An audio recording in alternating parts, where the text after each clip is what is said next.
Okay.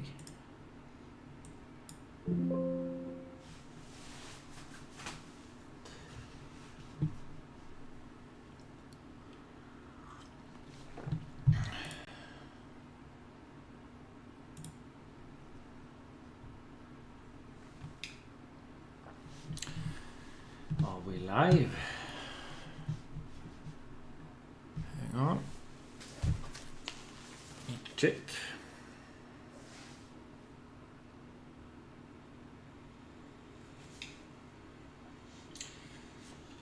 Yes, it seems like we are. Awesome.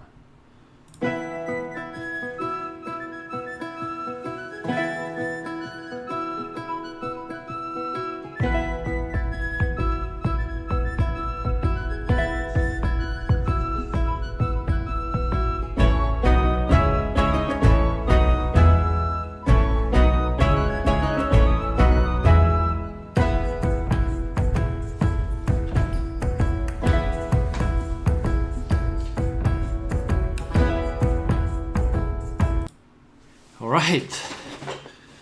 Hey, give me a second.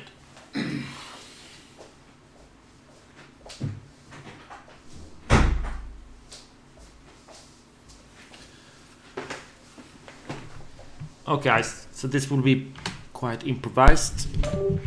I just thought I would. I need to do some work because next week I will be on at Lincoln. It's a gaming convention in Linköping, Sweden, where I will run a couple of sessions with the Backpack.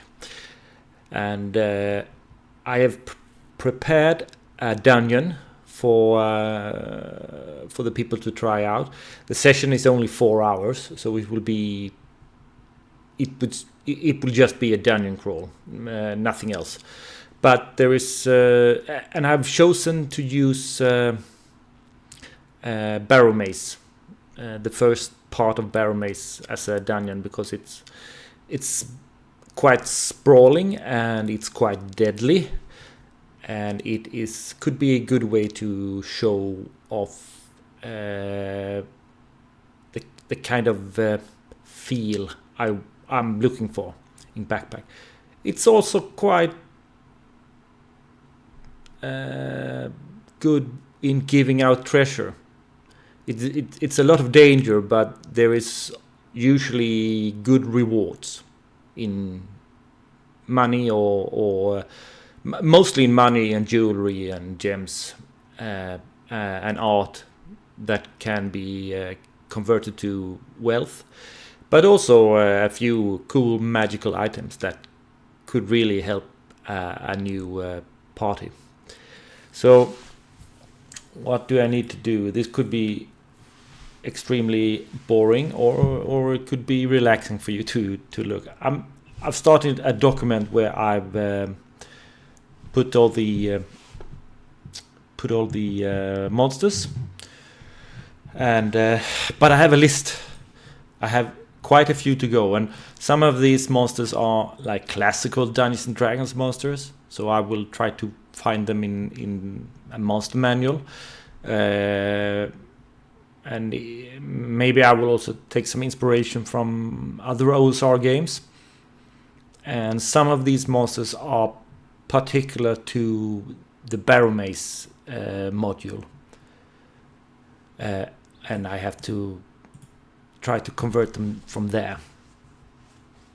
So just a quick how the conversion works. The system of Backpack is it's different from Dungeons and Dragons in that in Backpack having there is not a linear progression like it is with monsters in Dungeons and Dragons. Monsters in Dungeons and Dragons are based on hit dice, which is like a monster level, and there is a progression depending on their class. About as they get more hit points, they will also get more bonuses to hit and bonus to their armor class, etc. So usually if you meet a monster that is huge, like a like a giant or something like that, they will also have a beyond just having a lot of hit points, it will also have a lot of a high to hit bonus and a high armor class. And in Backpack, the design is not on one axis, but in two axes. And I thought I'd try to show you if I can. Hang on. Maybe I can just lift it in like this.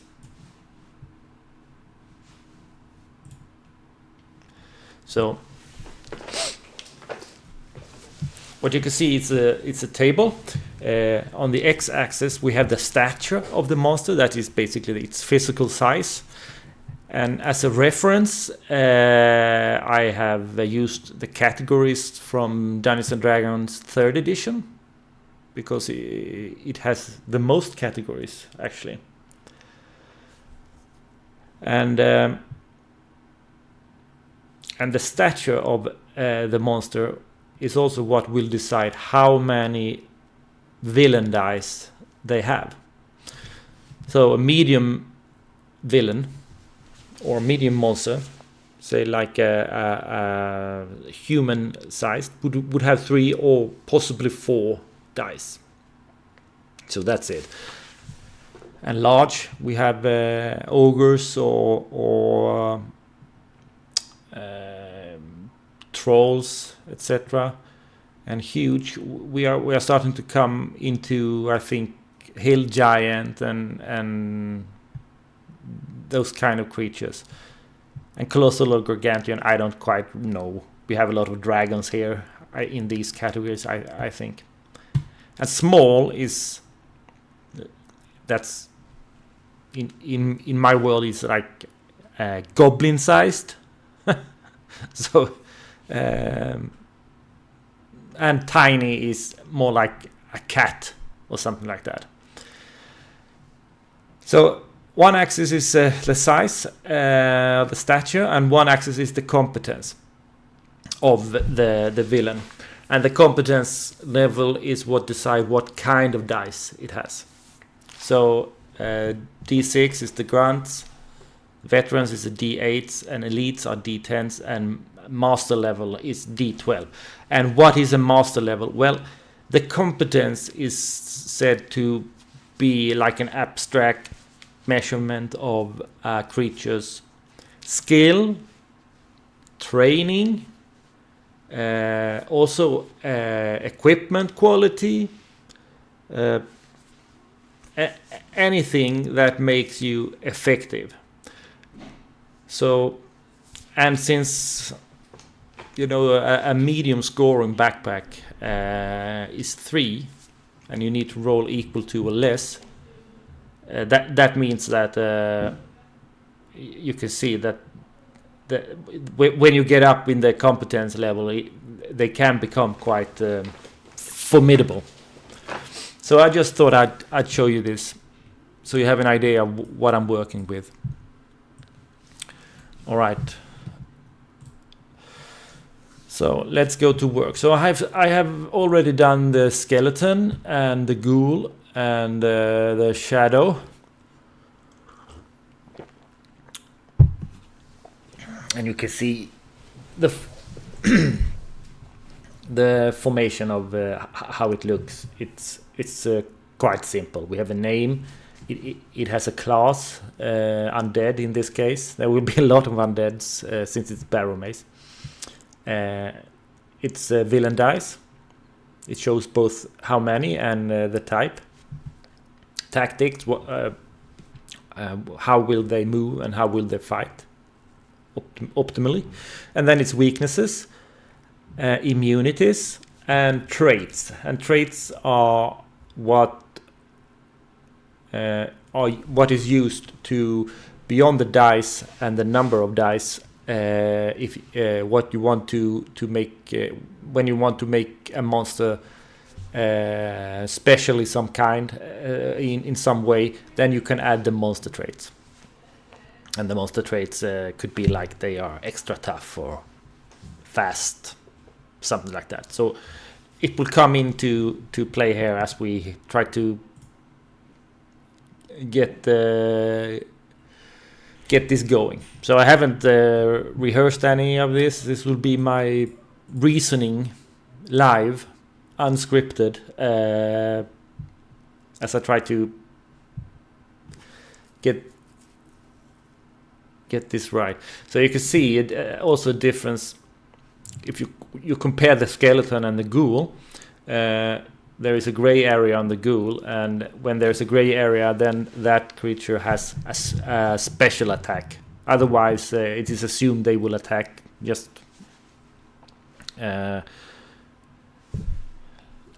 deal damage, and they deal damage equal to their number of dice. But the ghoul has something called numbing bite. So if you take damage from a ghoul, you also have to make a toughness save or become slowed. And slowed is a condition. Basically, it means you could either move or fight, not both. And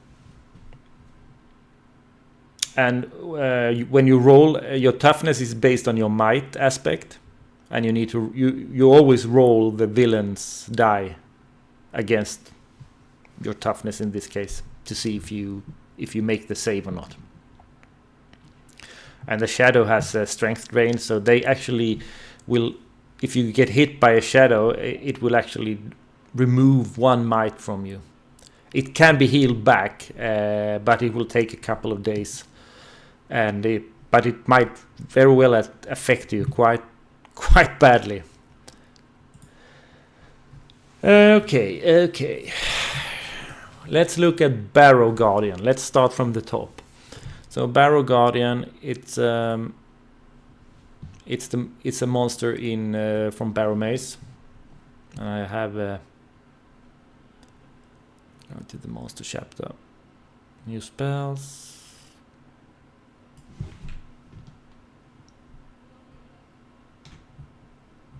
Barrow Ghost.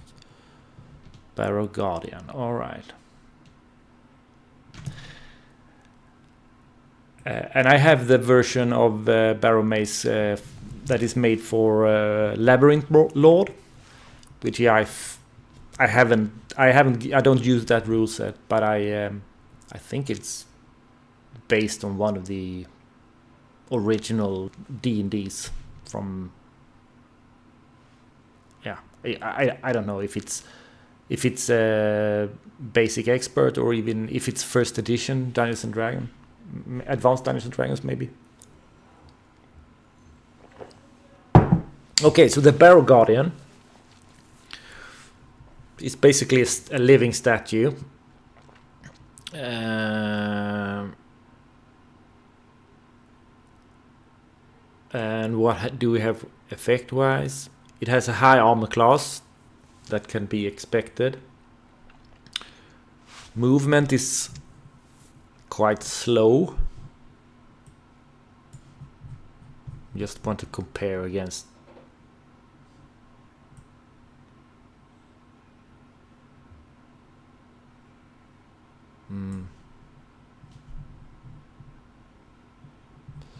Just checking how the speed of other monsters. But a Barrow Guardian can move 20 feet. I think that is quite slow in this system. And the damage, it's not extreme. It has a moral. That's interesting.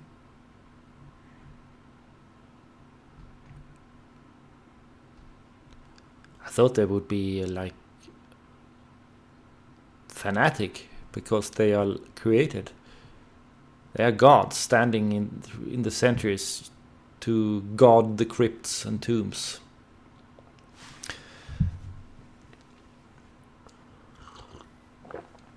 Okay, so anyway,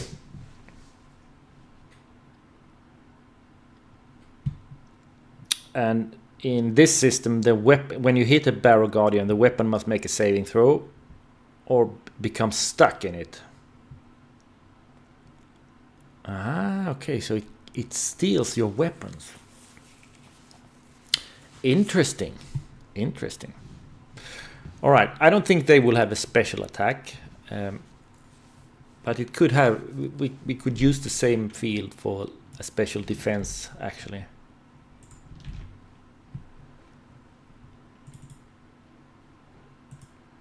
Yeah, let's create a new. Remove it. Okay.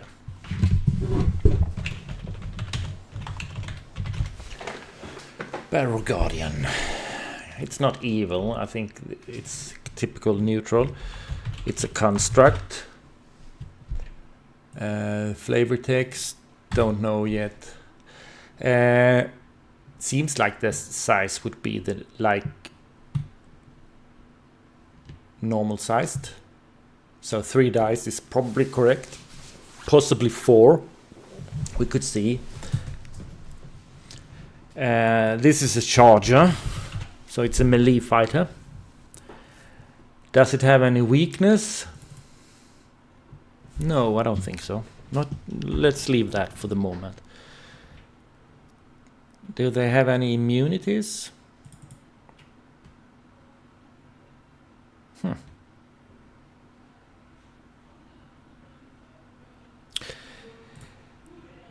We could actually give it a weakness against blunt weapons. Just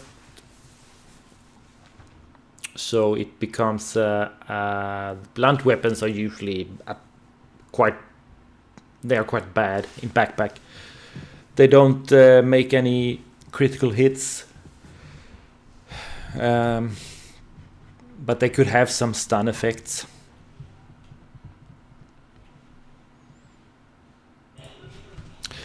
Immunities, yeah, it would be immune to mind effects, just like an undead would. Poison, yes, because it's by and large organical effects. Traits, we'll give it fanatic. I think it's strange not to give it fanatic. But I think also this is a creature that really should have tough. Tough means that unless you attack with a weapon that exploit its weakness, it always remove 1 damage from each attack against it.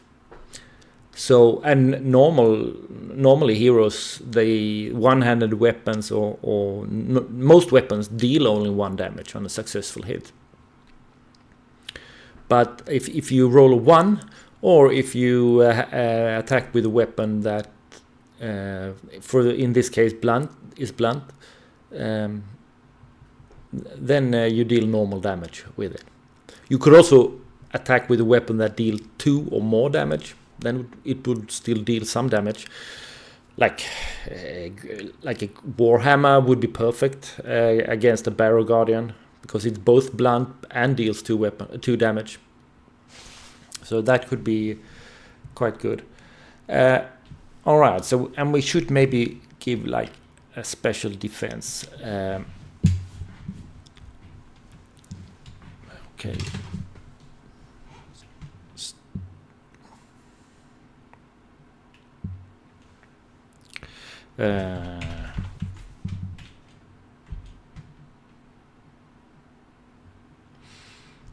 Weapon. No.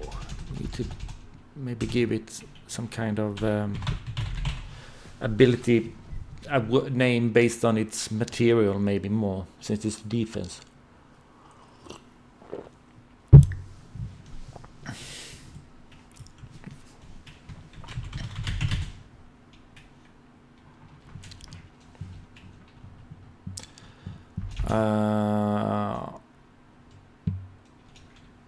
After it takes damage from a melee weapon,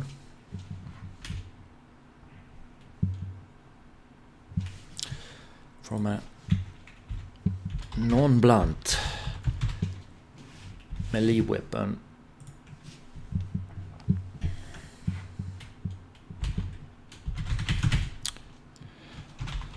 toughness save or weapon is stuck.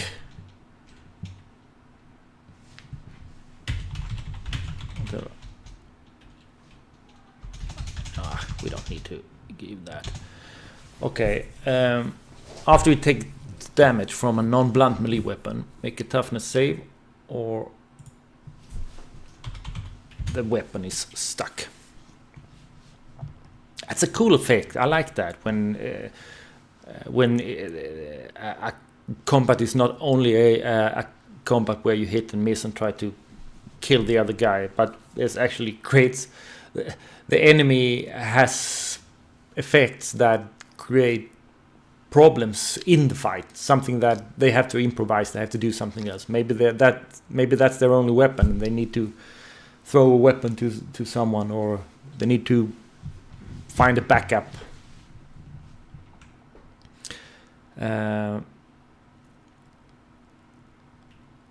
This should be something that is called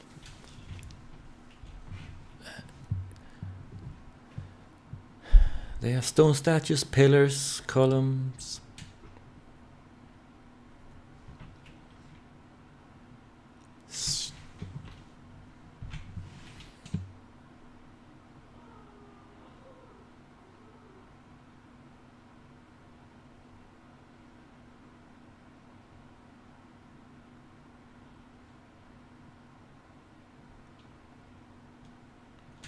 Yeah, I don't know. I think I'll just call it something.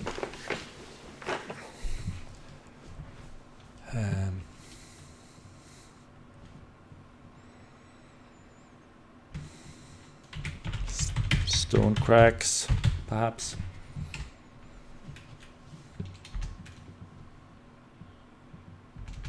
Or just maybe stone body.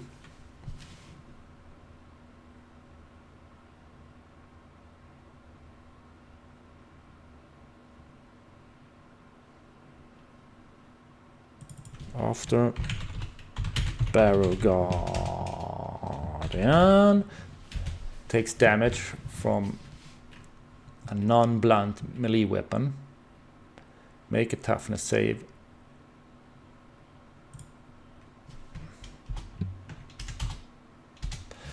Make a toughness save or the weapon is stuck. Become stuck.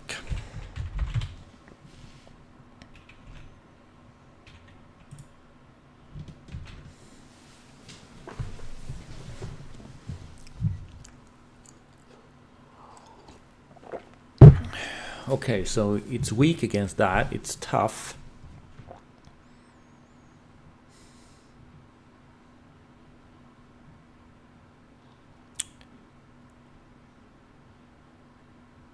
I think it's cool.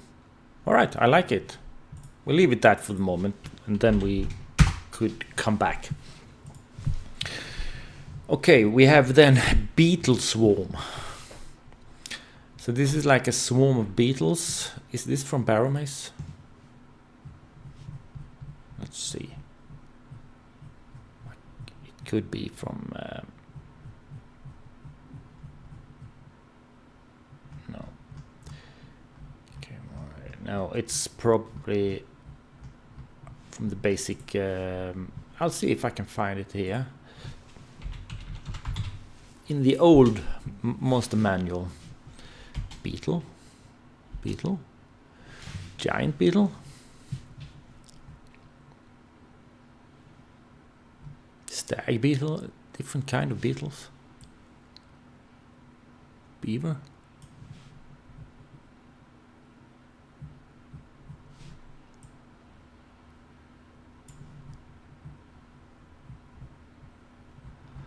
There's no swarm. Okay, how would we do a swarm?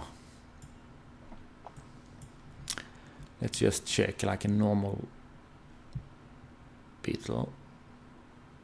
They feed on any organic material. Mandibles, they eat it.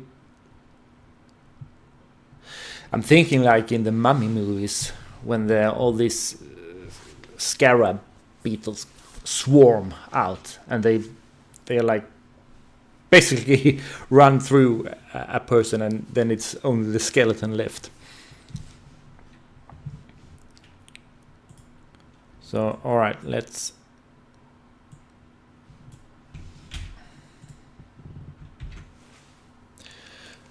do a beetle swarm. So they're insect, the charger. Weakness, I think they would not like fire.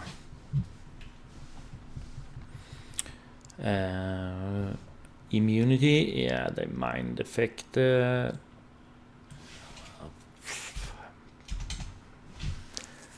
they are mindless. Are they are tough? They are not. Fanatic, I don't think they are either.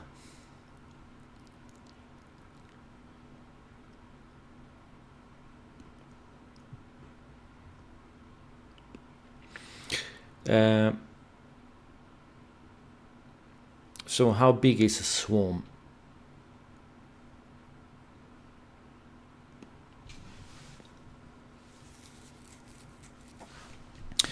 We could make it evasive. That means that when you score a hit, you have to re-roll it, because you get a bane on attacks against it, and that could be like just the random nature of trying to hit something in a swarm. Sometimes you hit something, sometimes you hit several insects at once. Sometimes you just strike air, or they are thrown about around your weapon. So this will make it last, and we can also make it that it splits.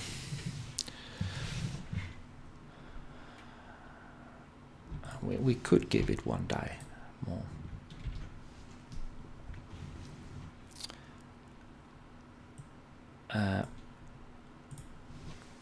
Okay, so the trait splits means that the enemy, if you hit it, it just turns into you just take its villain dice and you make two separate villains of them, so they don't really take damage. They just become 2 instead, and you keep doing that until it's only 1 die left. And if you attack a villain that splits with only 1 die, then that die is defeated. And there's also something that they will try to reform at the end of their turn, so they could grow back again. So they could be really annoying. I also think we need to somehow... I think this is a zone attacker. That's why I think we need to remove that. Otherwise it would do... So it will do 3 damage. It's quite dangerous still. Charger. We could also make it slow, so that it is possible to run away from it quite easily. So it's evasive, slow, and it splits, and then it has I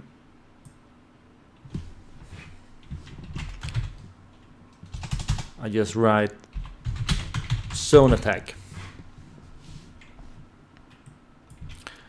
So it means it doesn't attack an individual. It will attack anything, everything in the zone. So everything would need to roll defense, and we just call that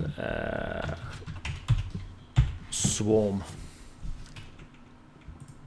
like this. Okay, beetle swarm. All right, that's quite easy. So it's 3 dice. You hit it once, and it's quite deep off one of their dice, so it becomes a separate swarm.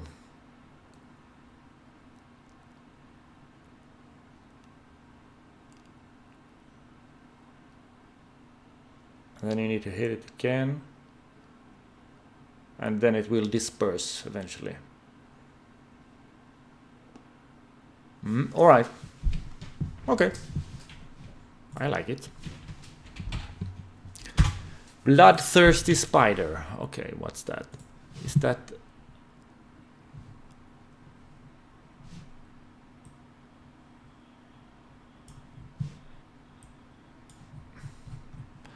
maybe it's an old monster. Bloodthirsty. It could also be something particular to Labyrinth Lord.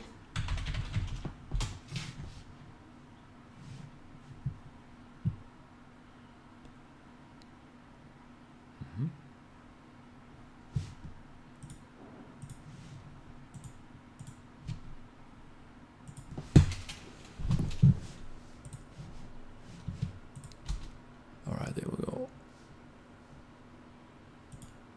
Spider. Giant, huge, large. Face spider. Water giant spider. Yeah, this is the classic old spiders.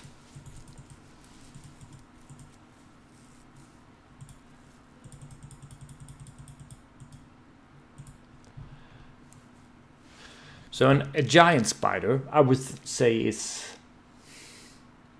it tiny? Is it small?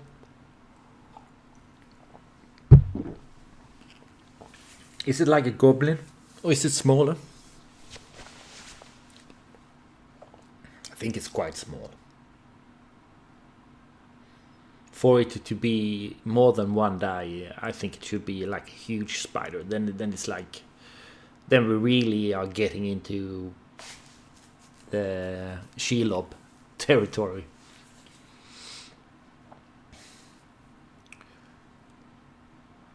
So a bloodthirsty spider. All right.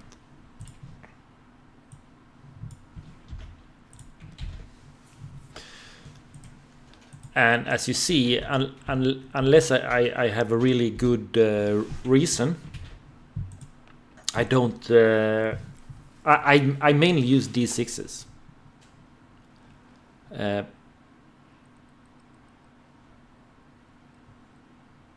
And it will come. Other dice will be used. We will probably get to some of them.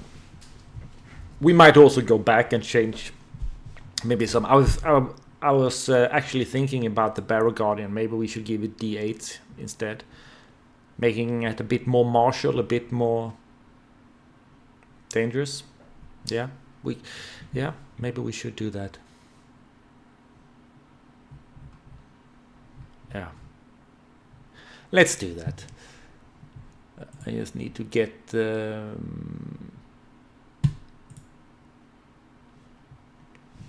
I have a file with all the dice illustrations. So I will open that. So a bloodthirsty spider. Since I don't know what it is, I will make it up, and I will make it like a normal spider, like a giant spider, but that it will be attacking the one with. Normally in battles, the villains will attack quite randomly. They will not have like a particular plan. But in this case, I'm thinking to give bloodthirsty spiders. They will always attempt to attack the one with the most flesh damage, because they notice the blood and it makes them mad. They're bloodthirsty. All right, let's.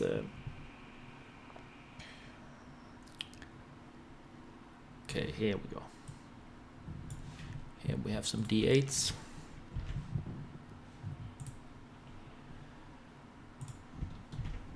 A little bit big. I think we need to drop it in size. And that was perhaps too much.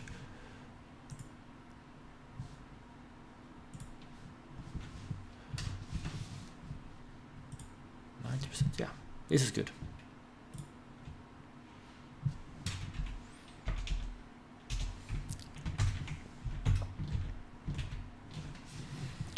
All right. This will make it a lot more formidable, actually.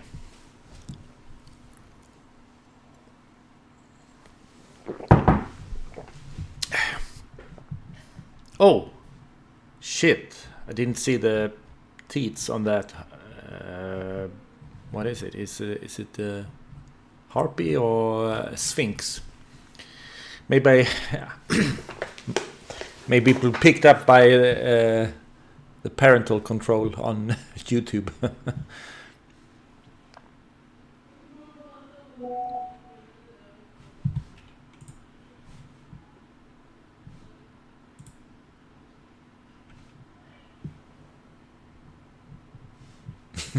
Okay, one of my players. Okie dokie, so we're gonna do a bloodthirsty spider.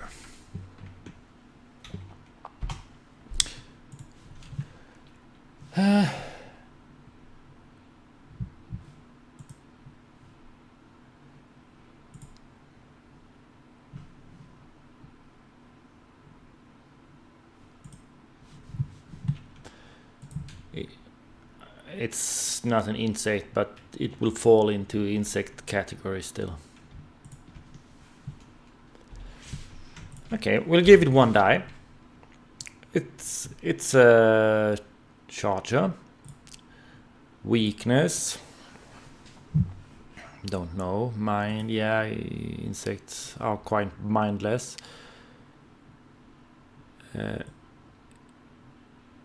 It could be slow also because it's not so fast.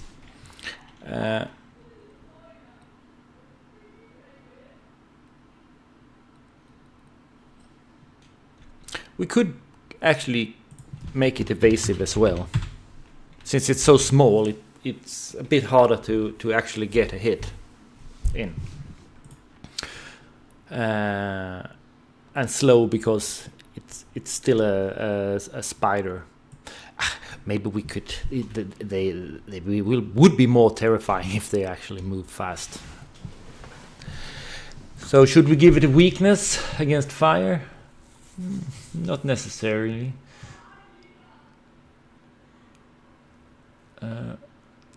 Not necessarily. Everything shouldn't have a weakness against fire, right?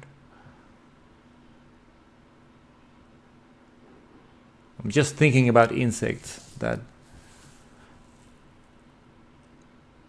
if you encountered an insect swarm, would like holding out a torch close to the ground keep them at bay?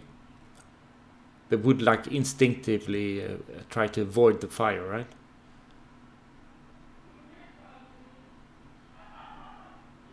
Yeah. Okay, but okay, let's keep it. Okay, so we need to then write something where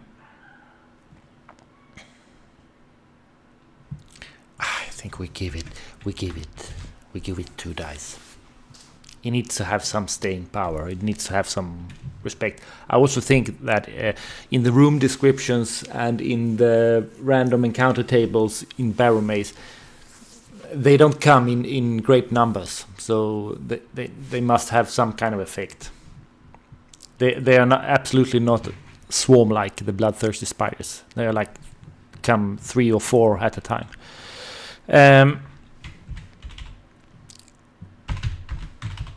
Bloodthirsty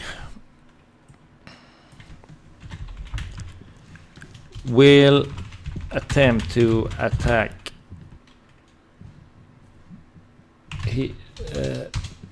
the hero with most flesh damage. We'll attempt to just keep it short. We'll attack the hero. We'll attack the hero with most flesh damage. All right. Good. Awesome. So this is moving along quite nicely. Okay. So we have done 6 of these.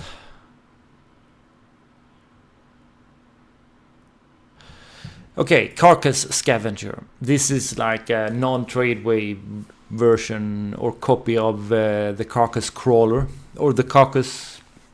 Yeah, I think it's Carcass Crawler, right? The classic Dungeons and Dragons, like the big, long insect that with paralyzing tentacles. Carcass Scavenger.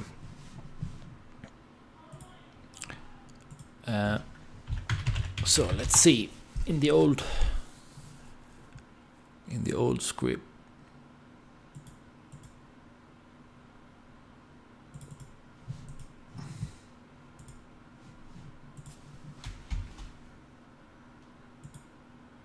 I only found Crawler then. Carrion Crawler, yeah, that's probably it. There we go. There's the little bugger. And these are quite nasty. If I recall correctly, I think they are quite dangerous, especially for low level heroes.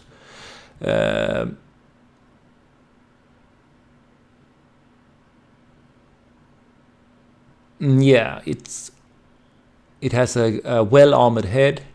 It is large, I seem to recall. It has many legs. It climbs. It has tentacles that are 60 centimeters long that will paralyze opponents.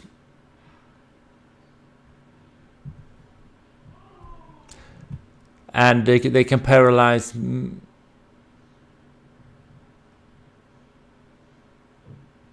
as there are so many tentacles which to hit, and thus multiple chances of being paralyzed. These monsters are greatly feared, yeah. Okay, let's do something up with this.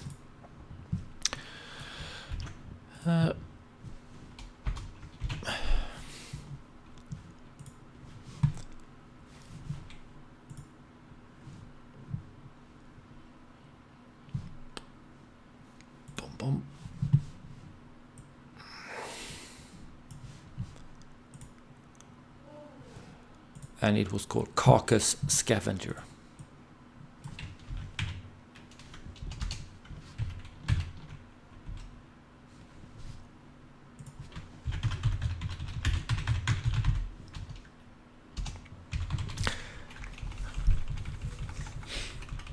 Shadow Dark calls it something else, I think. So it's not an insect, Carcass Crawler, is it? I have some categories that I try to classify monsters into. We could take a quick look. I think I have them in the character section on the hunter, since they have a power that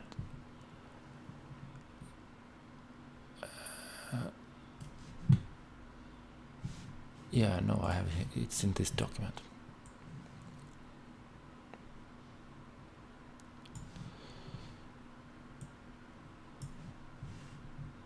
Chaplain, dwarf, elf, hunter. There we go. Hunter expertise. Abominations, beasts, constructs, dragons, felkin, fey, giant, infernal monstrosities, oozes. So this could be a monstrosity. It's quite a wide category of something very nasty.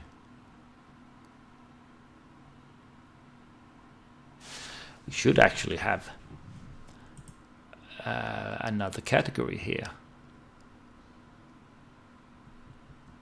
like the insectoids. Yeah, I think we need to do that now. Now when I see it.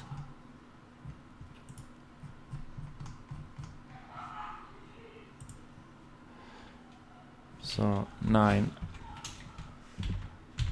insectoid. We call it that instead. It's more general. How many?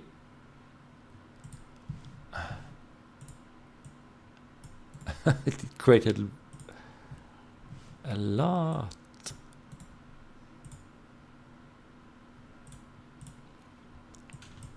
So I need to increase the die then.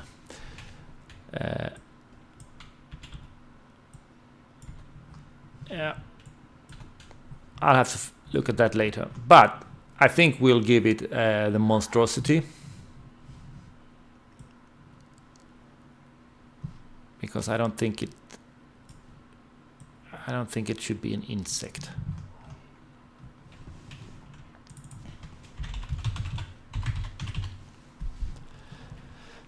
So this is a large creature, meaning it should have at least 5 dice.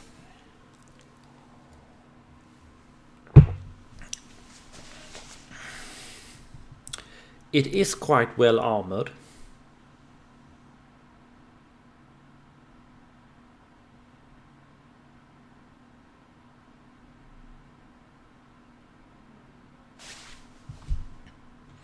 Yeah, it's a question, but basically right now I'm thinking something like this. So 5 d8s.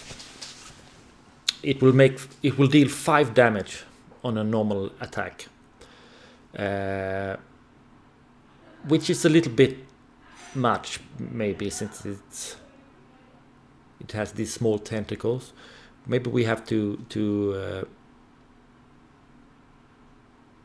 look at how we handle that. All right, so it is a charger, at least. It's a melee fighter. Weakness, don't know.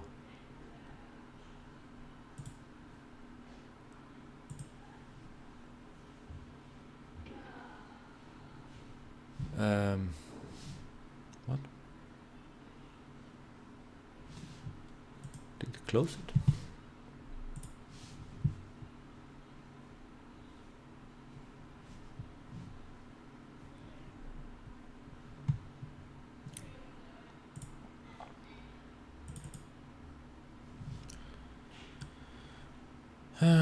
See, dragon, dinosaurs, of course.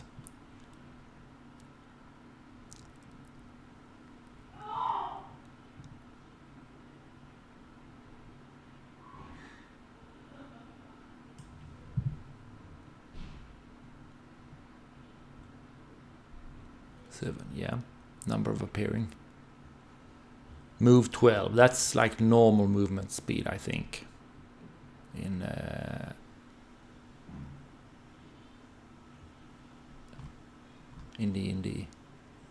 yeah. All right. So it doesn't seem to have any particular weaknesses. So let's just remove that. Immunity to mind. Yeah, I think so, because it has no intelligence. Really, it works basically on instinct. Okay, so this is a climber. And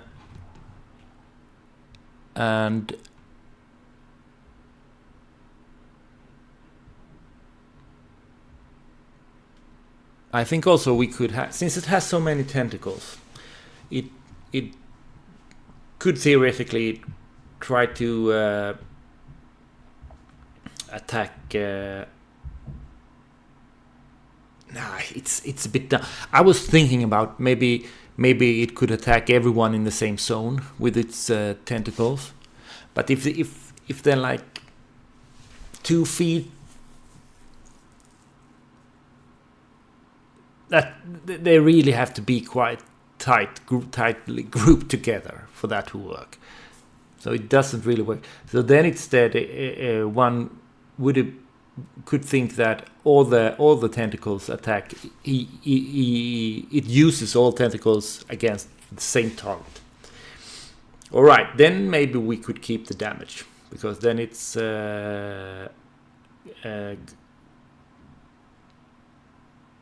quite dangerous. But I don't know. Anywho, we keep it normal for the moment, but we need to do something about its paralyze. It has a special attack. The head is equipped with paralyzing tentacles.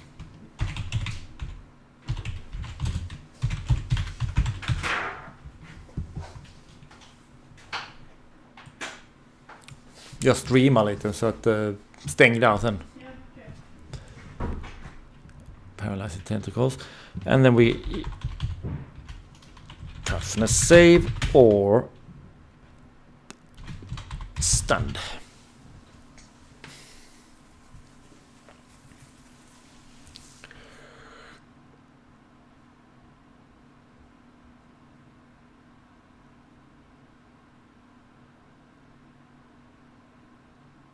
Yeah, it would be quite nasty monster, especially for a small group of heroes. Toughness save or stunned.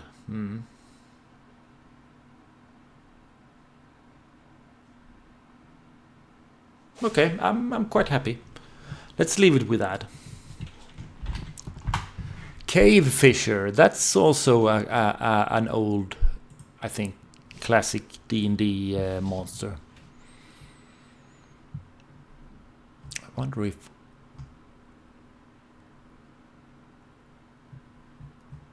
it could be find. Centipede, Chimera.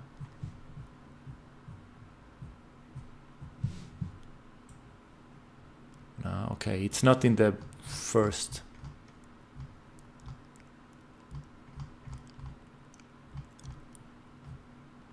Cerebral parasite, cattle.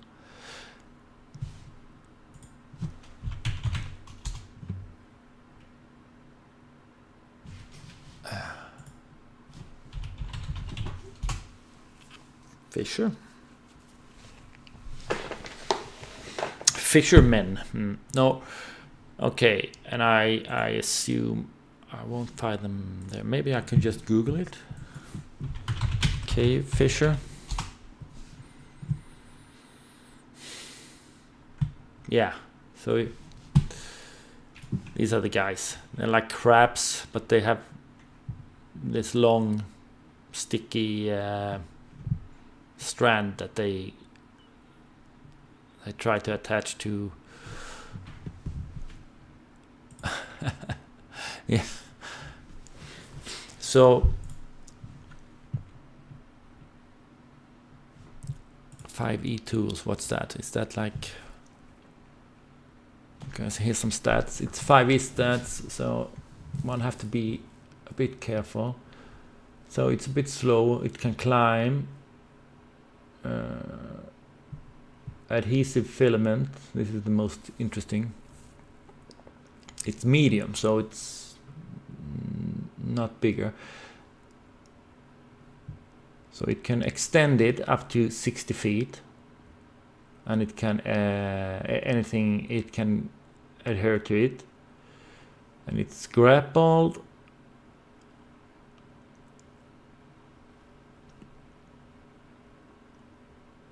But yeah, so weapons can also get stick to it. It gets stuck to the tongue. All right. Flammable blood. If the cave fisher drops to half its hit points, it gains vulnerability to fire damage.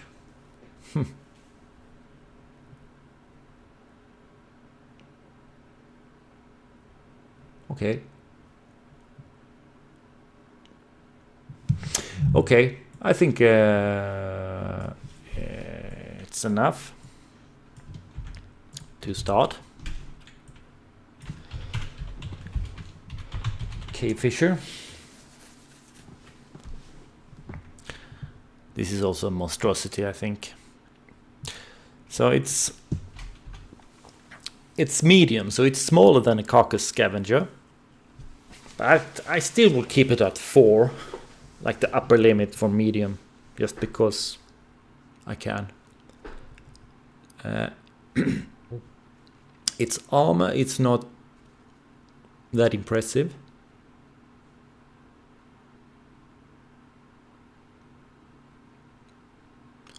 Still, I think D6 would be too little for creature of this kind. It's a predator, so it need to be able to be quite competent to survive. So it's a climber.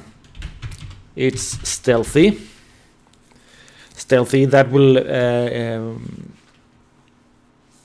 that might cause problems when there's an encounter, when you roll for initiative in Backpack. And stealthy creatures are actually the only ones who could actually get an ambush turn on you. Is it a charger? Yeah.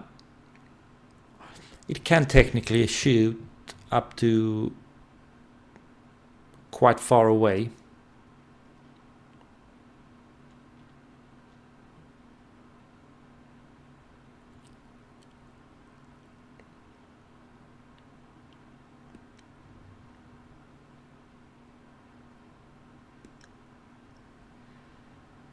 I'm just looking again at the rules text for the cave fisher on this webpage. So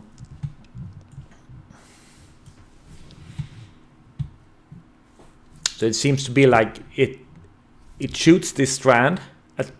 If it hits someone, it retracts, and then they make a bonus attack on it with its claws, I guess.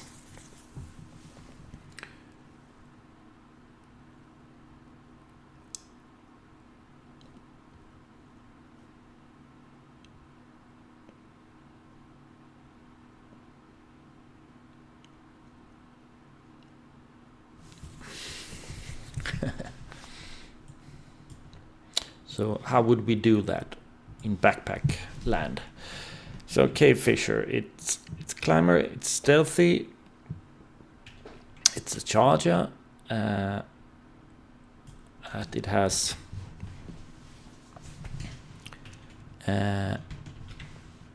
adhesive filament.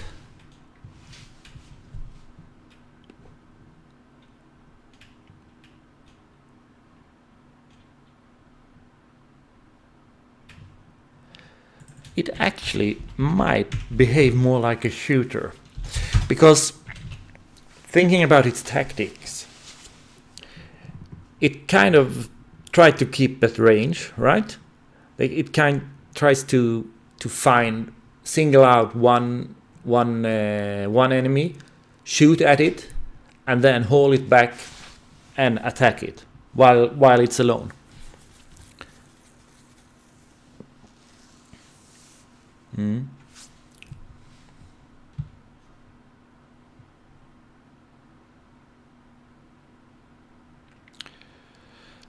So I think we'll keep it as a shooter. That just means that it will try to keep its distance, and we will give it a range of 2.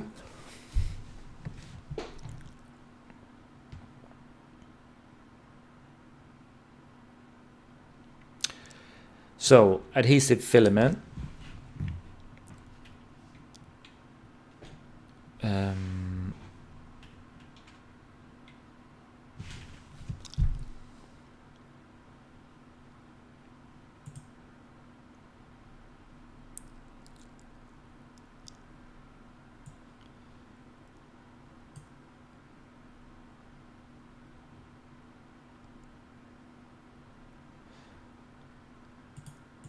Yeah, I think it should be quite good at making this attack.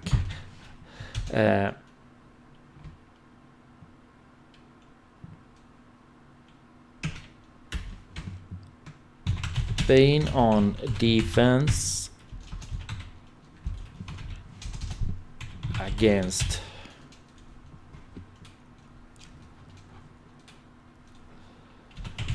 ranged attacks against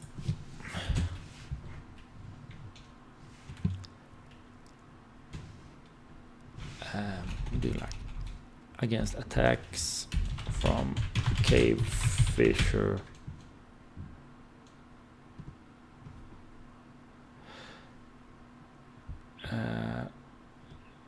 attacks from cave fissure.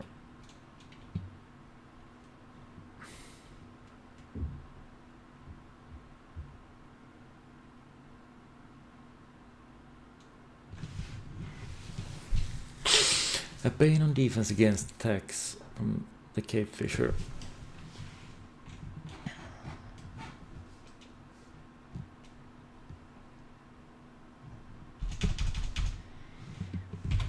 If the cave fissure attacks from another zone. Does this make sense? A Bane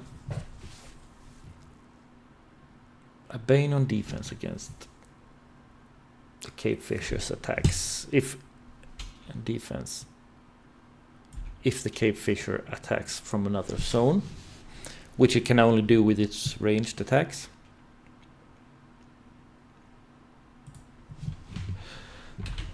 This attack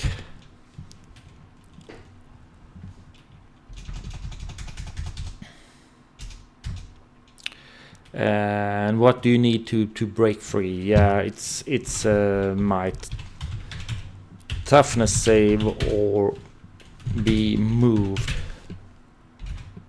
into the cave fissure's zone.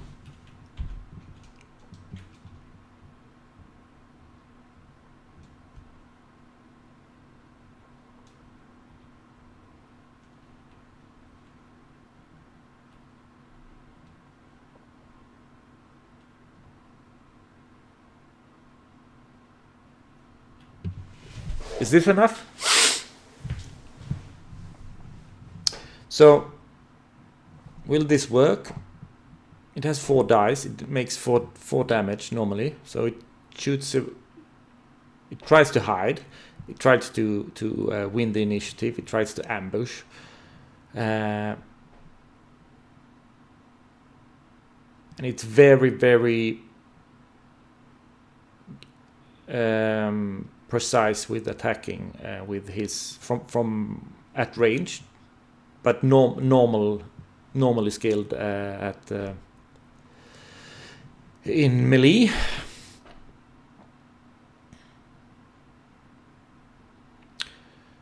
If the cave fissure attacks from another zone, toughness save will be moved into the cave.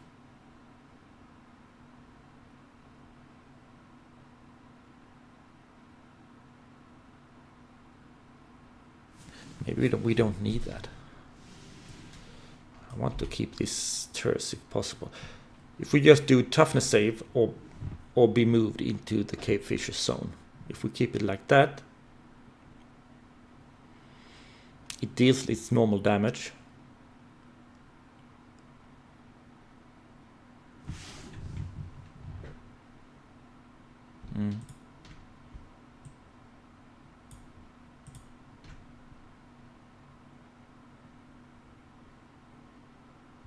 Yeah, let's keep it like that.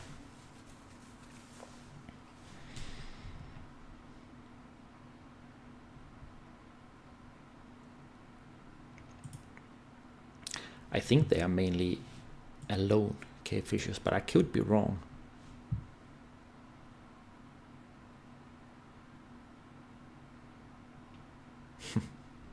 Okay, good. Let's not linger.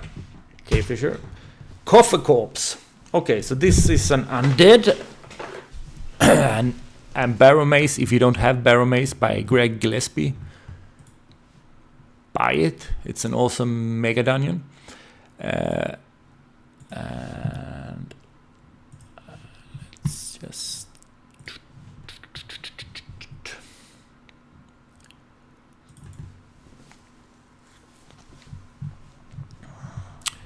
He has a lot of... He has made, I think, 4 mega dungeons, separate mega dungeons. He's also made his... recently released his rule set called Dragon Slayer, which I think is like his own homebrew version of AD&D first edition, basically, I think. Cleaned up a little bit. It's also... but I also heard rumors that he's working on making a campaign setting that ties all his mega dungeons together into one world. That is something I definitely will back if it's coming on Kickstarter. So where were we? Coffer Corpse. C.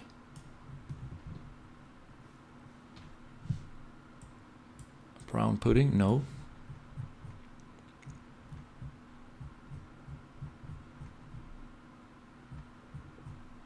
There we go. Coffer Corpse. Alright, this is actually someone who is evil. It has an alignment. So it's not just a mindless drone. The Coffer Corpse resembles a zombie, but it's turned as a 7 hit die creature on the clerical turn undead. Yeah, we don't turn undead in Backpack like that. And it's unaffected by mind influencing spells. Okay, yeah.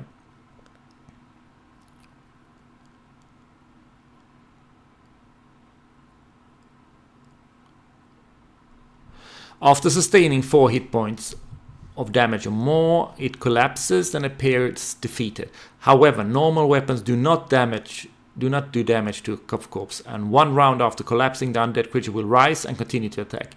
All those who watch the Coffer Corpse rise must save or flee in panic. As a magic spell, Fear. If the Coffer Corpse makes a successful attack, it has wrapped its hands around the neck of its victim. Each successive round it automatically strangles for another 1d6 damage. It cannot be broken, the grasp. Nasty.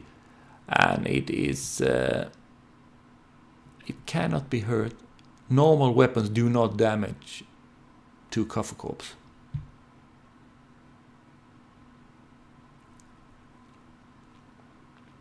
Okay. Doesn't say in the stats somewhere. Maybe it doesn't work like that in Labyrinth lore. Okay, let's make a Coffer Corpse. We might as well. We could use the shadow as it's... I think it shares a lot of its immunities.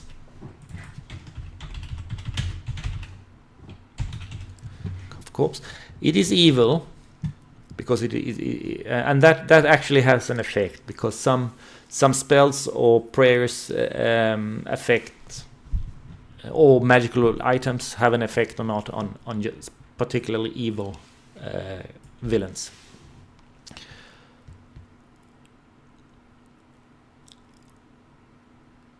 It is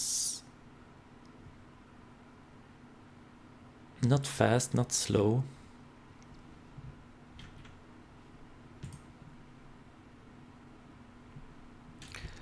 I think this is quite solitaire, this creature. So I think we should make it a bit more like a veteran undead.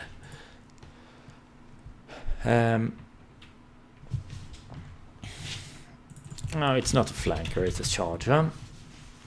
Immunity. Holy. No, weakness against holy, I think. Immunities against mind and mundane weapons and poison. Yeah, that's good. It's fanatic. Stealthy, no.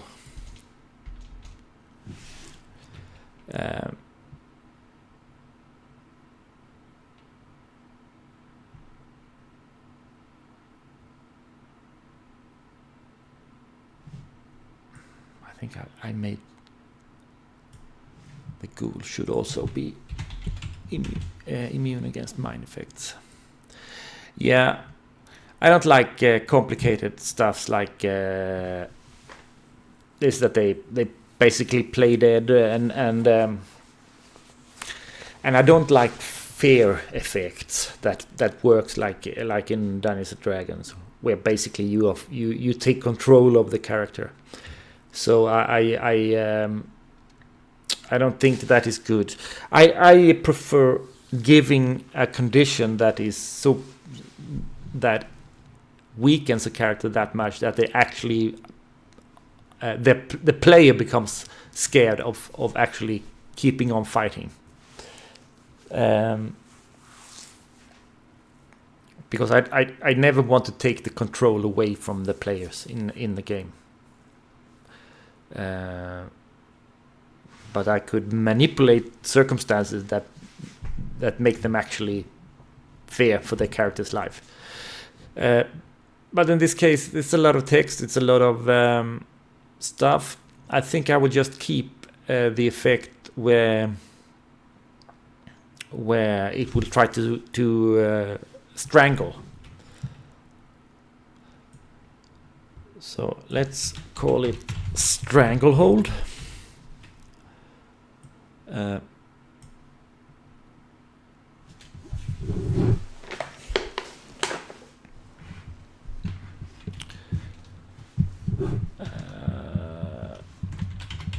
Reaction, save or grabbed.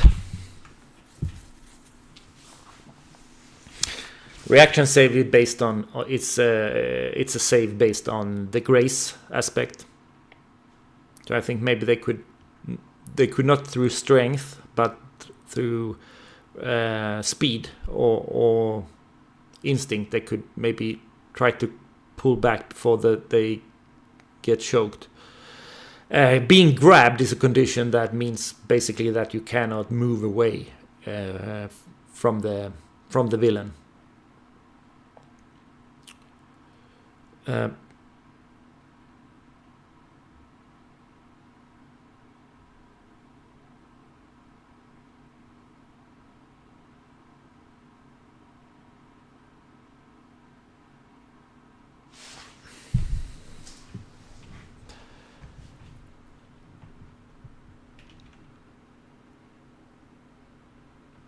So it's grabbed. Maybe this is enough. So it's actually it's a tough, fast zombie undead that if they hit you, they grab you.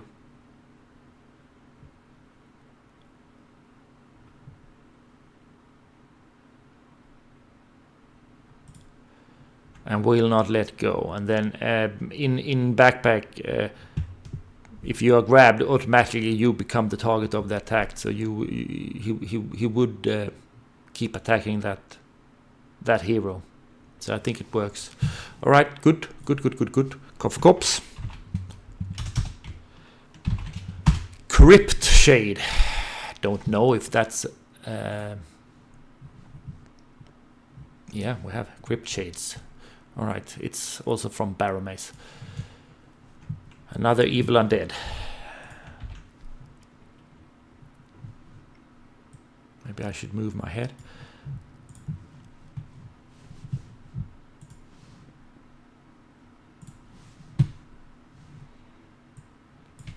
Crypt Shade.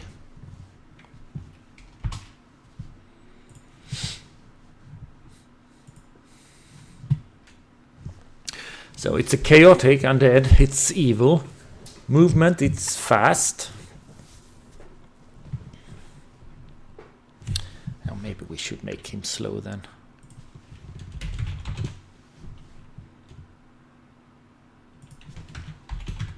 Yeah.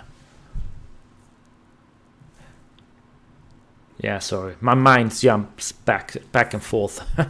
So when I think of something, then I just go back and I might I might say to myself that I'm ready for now and I'm happy with the result, but maybe there's some part of my thinking that is not 100% decided, and then it could just pop up at any time and I have to go back and fix it. Okay, so the Crypt Shade. It's humanoid, human shape, collection of shadows, dust, rotten burial linens, bone fragments. Nice. It feeds on the fear and pain of they attack by engulfing victims in the cloud and battering them. It's a high damage output for being old D&D.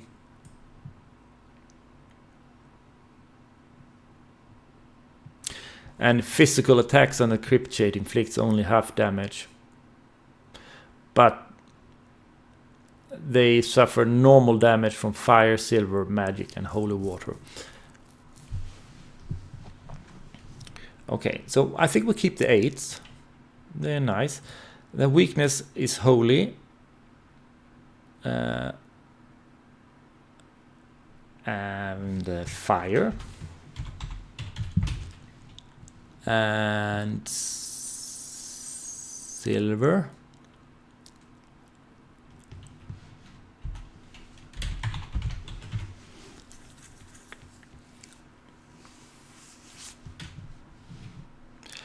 Yeah.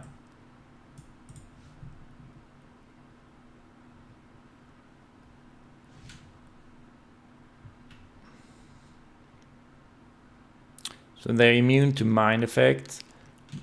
They are not immune to mundane weapons, but they receive half damage from it. So how we do that is that we make the Crypt Shade evasive, meaning that you get a bane on your attacks against it, and it works automatically. Like if you attack with weapons that are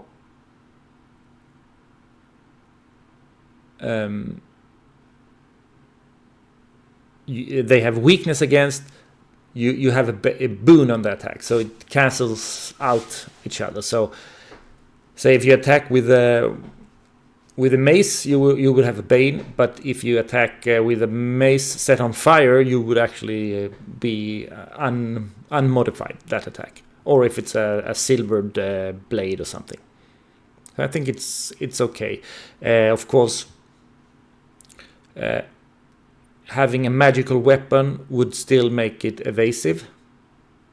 You will still get a bane, but what do you know? You can't have everything. I want to keep the paragraph for the monsters very terse and tight, and not leave too much description, mechanical description, because there will always happen things that will fall outside the rules anyway, and the game master will have to make a ruling on the fly. And I think I don't want to take that away, and that I can't cover every possible situation. So the philosophy is that the less bandwidth the game master need to have to keep track on monsters or their stats and their abilities, then they can improvise more easily around those abilities. So alright, I'm happy with the Crypt Shade. Cool. Crystal Statue. This is I'm positive from Baromace. Or isn't it?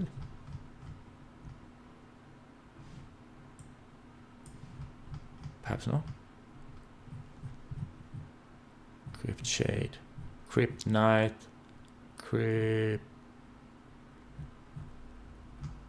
Death Knight. No. Alright. So a crystal statue.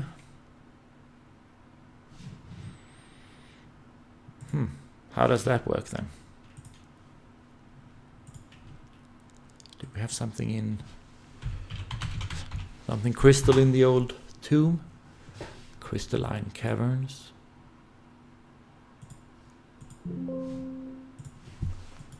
No. Here we have a statue. Like a clay golem. Okay.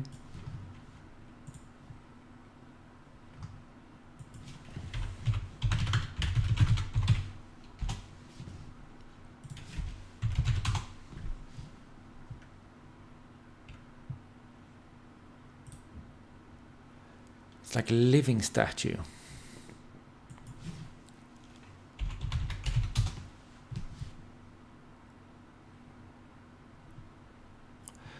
All right. I guess we won't find that.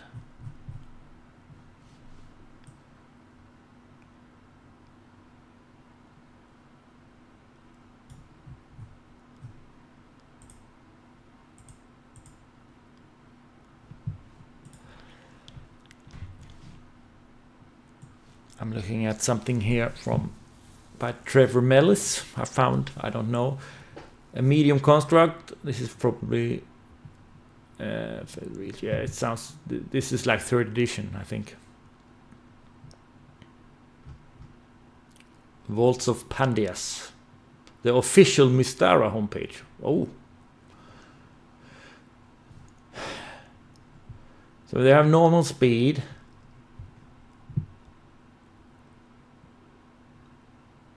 They would have high armor, I would say. A fight with fists or weapons.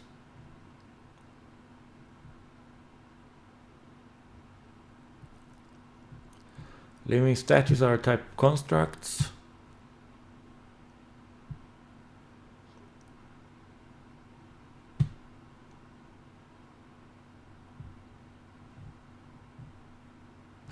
Crystal, a living crystal statue is a construct made of crystals instead of flesh.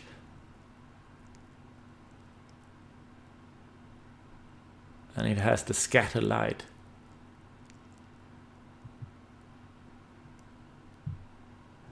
It has resistance against rays, beams, similar attacks.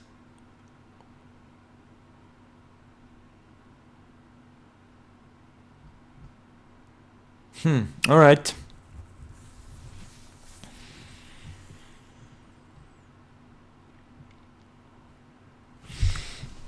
Okay, let's play with this.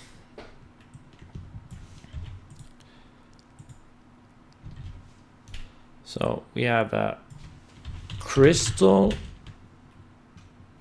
statue.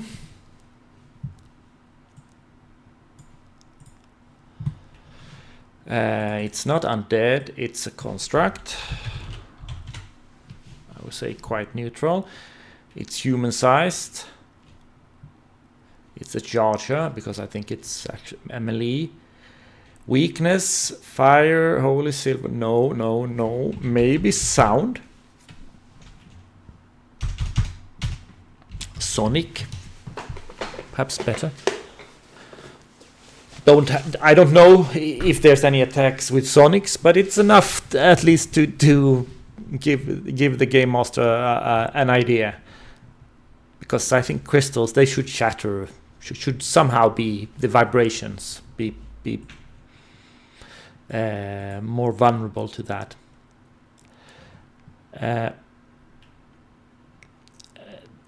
It should be fanatic, yeah, because it's mindless. It should be tough. I think that it's actually hard to. In some ways, it could work a little bit like the Barrow Guardian. Then it was made of stones, but it had weakness against blunt weapons, immunities against mine and poison, fanatic and tough. Yeah. But instead of, and we could keep the weakness against blunt weapons because it's cool. Blunt.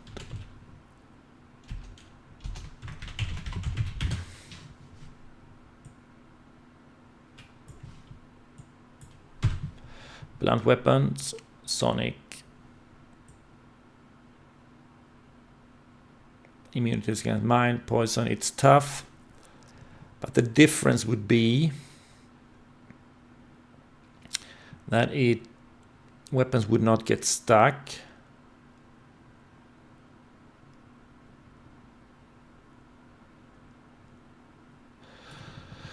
We could do something nasty, like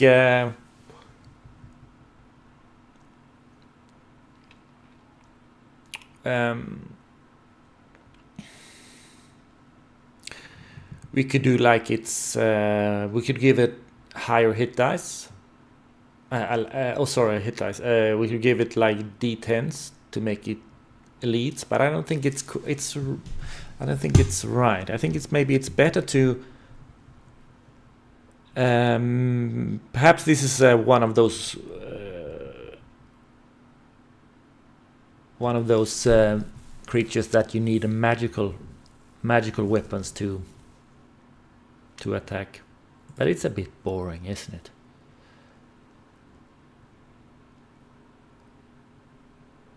Immunity. If we give it immunity against magic,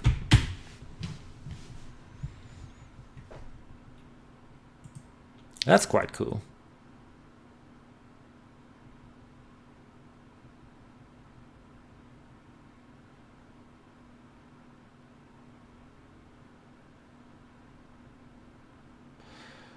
And we keep it tough. It has, but it's weak. It's weak against blunt weapons. So blunt weapons would be the best bet. We could give it evasive. It would be very, very difficult to kill this. Fanatic, tough.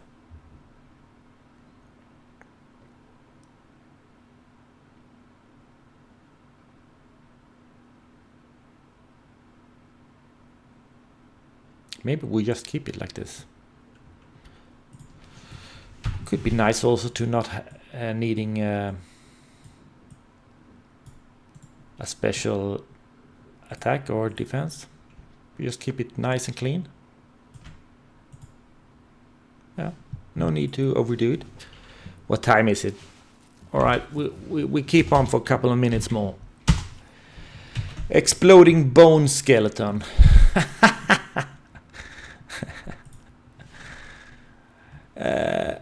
All right, it just must be a part of the Baron Mace.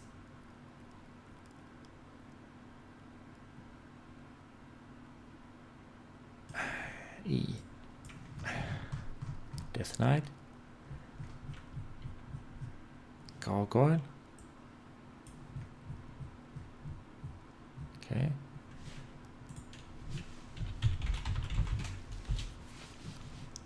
Skeleton. Okay, it was on skeleton. Exploding bone. They are an undead necromantic construct. They look like regular skeletons, except for a black inverted triangle painted on their forehead. They do not use weapons and have a slower movement rate. Alright. Upon reaching 0 hit point, these skeletons explode, showing anyone within 5 feet with bone shards causing wondering. Yeah, see? This is cool. Imagine the group, they encounter like 5 or 10 lumbering, exploding bone skeletons. First of all, the first time they fight them, they won't know. But once the first one has exploded, or maybe even the second time they encounter these kind of enemies, they will have to react much differently. Yeah, I like that kind of thinking. All right, so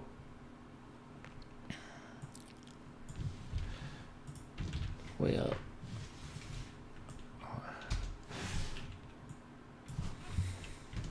exploding bone skeleton, and they are evil, exploding for evil since 1974. They are medium-sized for sure. Charger, yes. Weakness, holy. I think that's their only weakness. Immunity, mind poison. It's fanatic. And it's slow.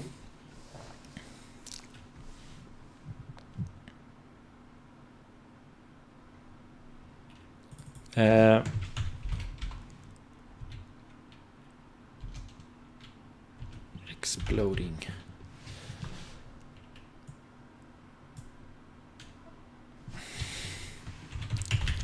Deal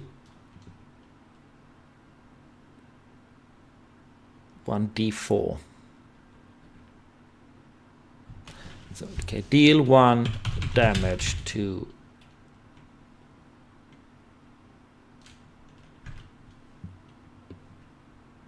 all combatants.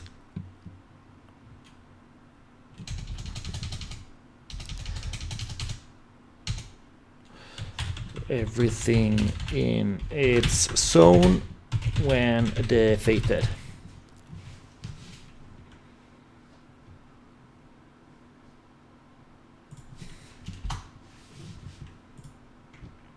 Yeah, it's slow, fanatic, so it's pretty much like a normal skeleton. We don't need to have it at D8s. I think this is mainly like walking mines.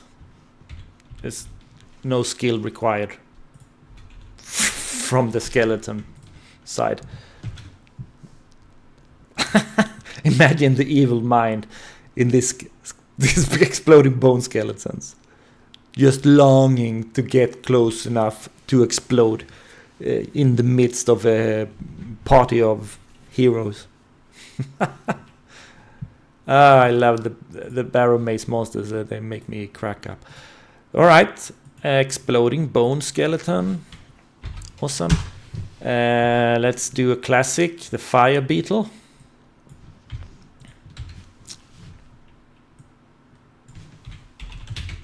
The fire beetle.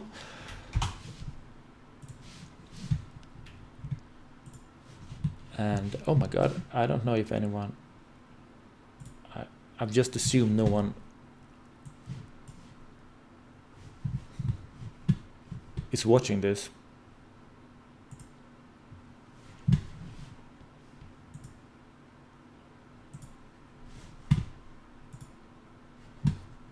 Yeah, I haven't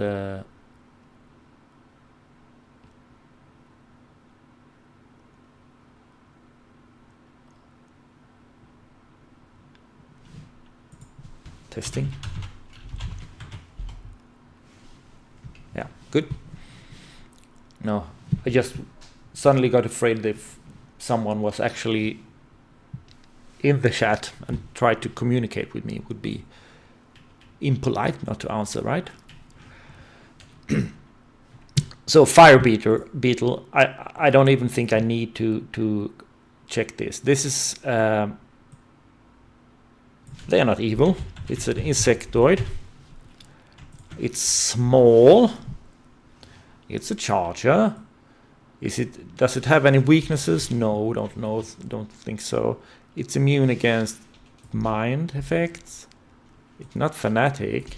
It's not even slow. But it's evasive in the way in the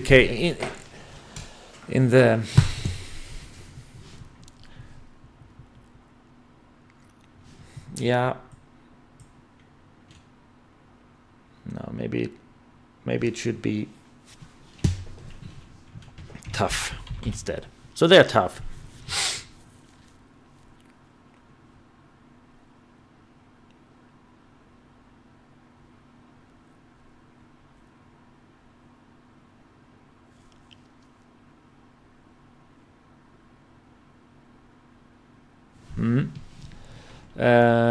All right, so we keep it simple. No weaknesses. It's just tough. So it's difficult to kill it. And then we have no special attack or anything. But I think I could mention that Glance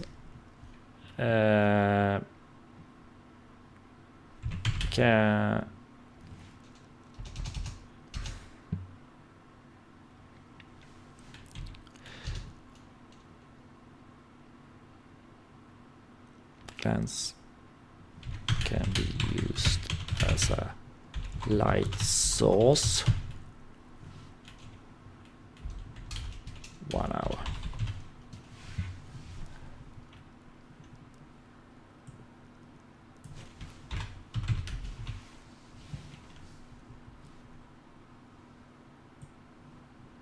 Yeah. We'll do this. We keep this italic because it's not something that really needs to is needed during the fight. Yeah, so this is good. It's just an insect. It will attack you in melee. It is immune to mind effects. It's tough because it's a beetle. I have a feeling that something I'm missing with the fire beetles. Let's check. Beetle, fire beetle.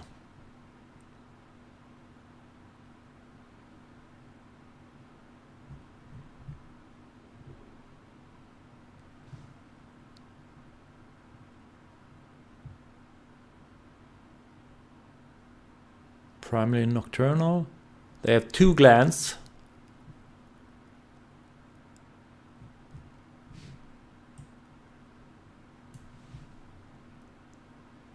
It will persist for 1 to 6 days. All right, I'll change this to 1 day then.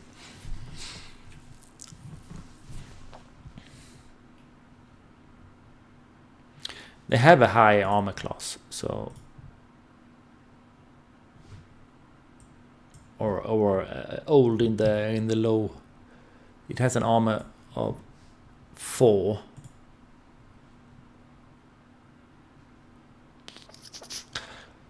I don't know. Should it be tough? It's a bit annoying with tough creatures. You don't want too many of these. And fire beetles, there could be a lot of them.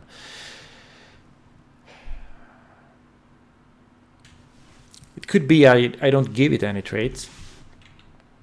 And instead, I just give them a little better competence. This will affect both their attack capability, but also its defense. It's a little bit harder to get an effective hit on in. Yeah. So it's not that straightforward in Backpack when you create your creatures, because you got a little. You have quite some knobs and levers to pull.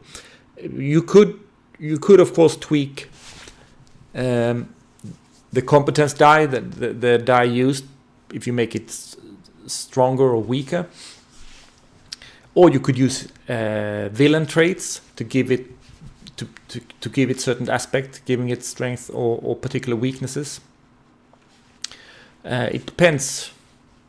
It's a judgment call. It's what you think would describe it the best, while still making the monster fun, and also simple. Don't forget simple. We don't want the 5th edition stats blocks for monsters. That's the whole point with Backpack. Okay, we might do one more. Yeah, the fossil skeleton. All right, I just need to create another page, I think. Duplicate that.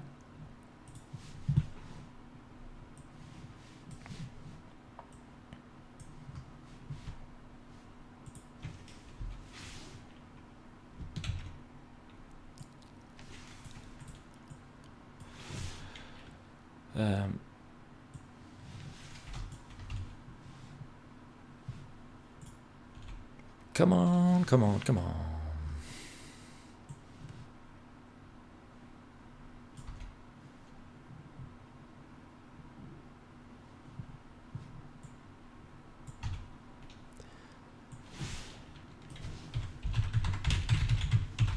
skeleton.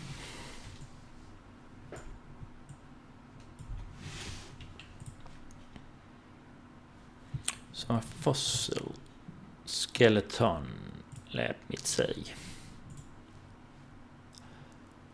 Baromace. Skeleton fossil. Alright. It's also evil. It's chaotic. It's slow.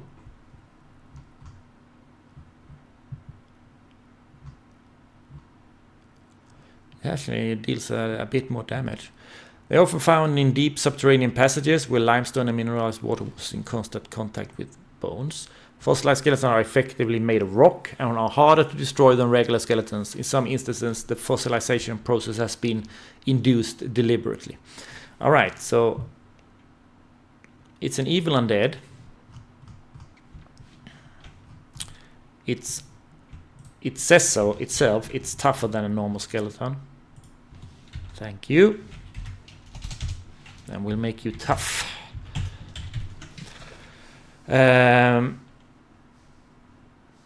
It is still it's slow and fanatic, I think. Yes.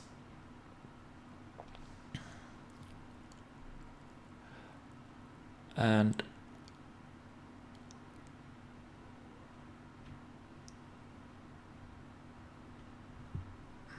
mind poison. It's not exploding. We can remove that.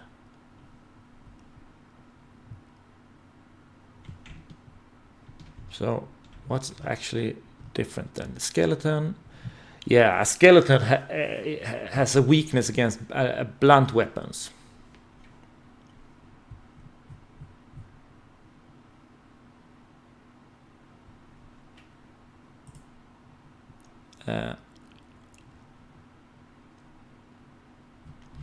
Maybe we do it basically as a copy of a skeleton, but more skilled and more robust. So it actually could have weapons.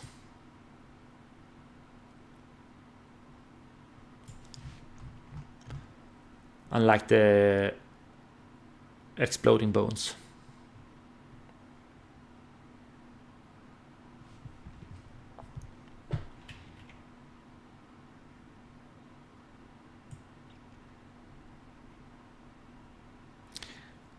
Yeah, this is cool.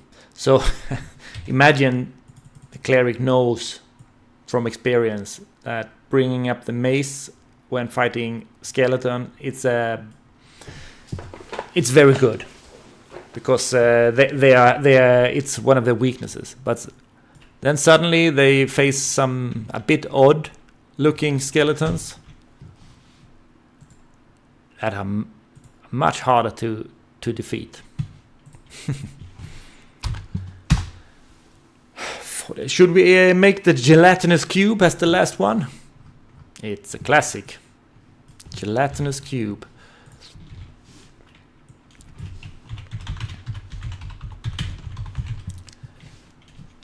Gelatinous cube. It falls into the ooze category of monsters. So the gelatinous cube. Let's have a look at it.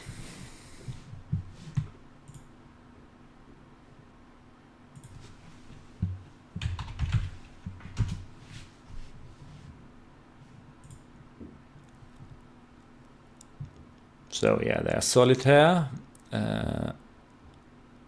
It also has paralyzation, yeah, and surprise, because they are basically invisible. And it's large.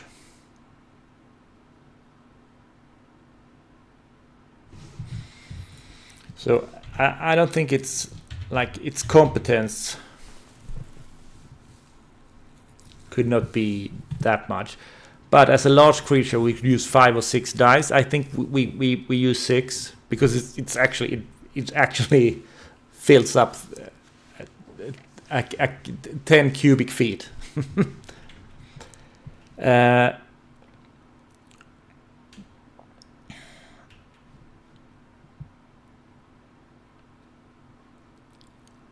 It can paralyze, and it also destroys weapons, but it doesn't have any particular weaknesses or something like that, I think. No. And it's also slow. All right, so we'll keep it as a charger. No weaknesses. Bye. Immunities, yeah. Intelligence, none. Yeah, so we give it mind. I don't think it will. It's affected by poison either. It's like a jelly. It's a cube of jelly. I don't know how it even works. So its traits.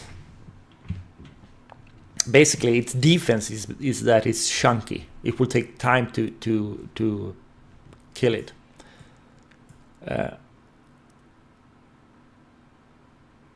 And it is slow.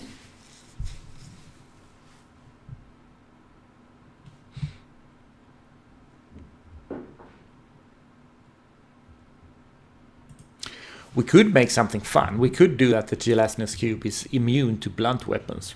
That they just bounce back. Yeah, that is fun. If it's fun, then we'll try it. Immunity against blunt weapons. So it's basically like the inverse skeleton. Immunity, blunt weapons, mind, and poison. It is slow. It is stealthy. And then it has some abilities. So it paralyzes when it engulfs you.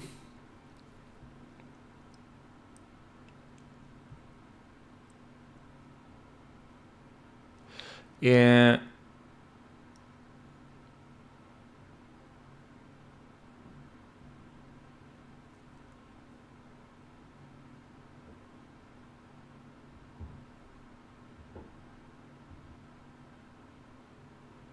They are immune against cold.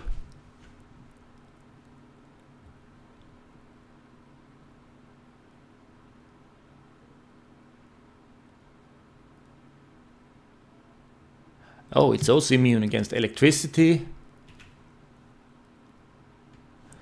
Alright, it has actually a lot of immunities. Blunt weapons. We don't call it electricity, we call it lightning. I think. And it's... And cold. Blunt weapons, cold, lightning, mind, and poison. Lot of immunities. Slow, stealthy.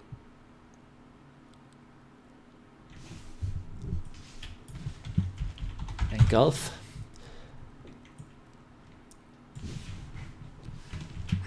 Automatically attacks everyone in its zone when moving.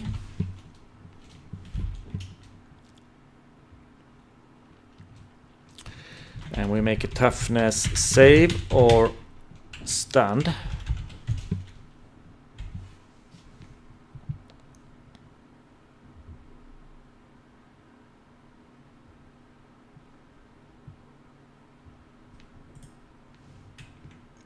Automatically attacks everyone in its zone when moving.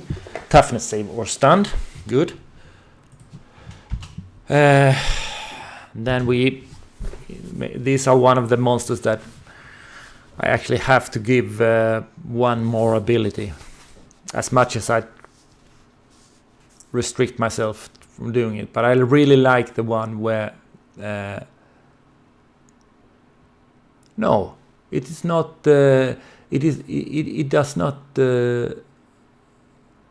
damage weapons. All right. Then this will suffice. Gelatinous cube. All right, so you have six-sided dice. So when this monster is encountered, you have to build a little cube on the table. I think with it. Blunt weapons, cold, lightning, mine, poison, slow step, yeah, blah blah blah. Yep, all right. Cool. All right, so we have made some progress. Exploding bone, we got fire beetle, we got spiders, we got a lot of things. And we made some of the difficult ones as well, I think. Like the cave fisher, it's not that straightforward. And how would we handle the swarm? And the crystal skeleton. Geist, it's I think it's a monster from Barrow-Maze as well. Ghast and Ghoul are the classics. Ghast is basically like a Ghoul on steroid. And then we have the giant crab spider. It's also classic. Grey ooze, mongrel man, and then yeah, we got some more to go. But I need to take a break. So guys, thanks a lot for watching. Don't know if this has bored you to death, probably. But wish me luck. Next week I won't post any videos, probably, because if I do, it would be like a live something, maybe a short or something like that from when I'm at Lincoln, the gaming convention. But probably not. I would probably be totally exhausted when I'm not running games. So all right, that's it. Have a nice day, and see you next time.